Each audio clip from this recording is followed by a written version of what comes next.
Hi hello good morning. ഇത് നിങ്ങൾക്ക് ഇന്നത്തേക്കുള്ള divine guidance message card of the day.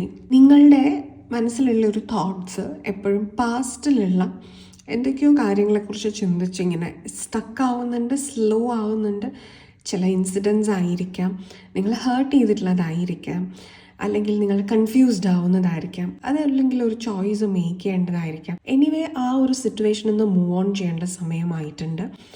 നിങ്ങളുടെ പാഷനേറ്റ് ആയിട്ടുള്ള കാര്യങ്ങളിലേക്ക് ഫോക്കസ് കൂടുതൽ കൊടുക്കുക. നിങ്ങൾ പാഷൻ എന്ന് പറയുമ്പോൾ എന്താണ്?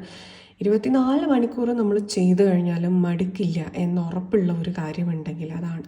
അതിന് നിങ്ങൾക്ക് പ്രത്യേകമായിട്ടൊരു റിവാർഡ് പോലും ഇല്ലെങ്കിൽ പോലും നിങ്ങൾക്കത് ചെയ്യാനുള്ളൊരു ഇഷ്ടമുണ്ട് എങ്കിൽ അതാണ് നിങ്ങളുടെ പാഷൻ. അങ്ങനെ ഒരു പാഷനിലേക്കൊക്കെ നിങ്ങൾ ലാൻഡ് ചെയ്യുന്ന ഒരു സമയമാണ്. എന്നാൽ നമ്മൾ 24 മണിക്കൂറും ഒന്നും പ്രതീക്ഷിക്കാതെ ഒരു കാര്യം ചെയ്തു കഴിഞ്ഞാൽ പ്രകൃതി അങ്ങനെ നിങ്ങളെ നിരാശപ്പെടുത്തില്ല. നിങ്ങൾക്ക് അതിന് തക്കതായിട്ടുള്ള ഒരു റിവാർഡ് തരികയും ചെയ്യും.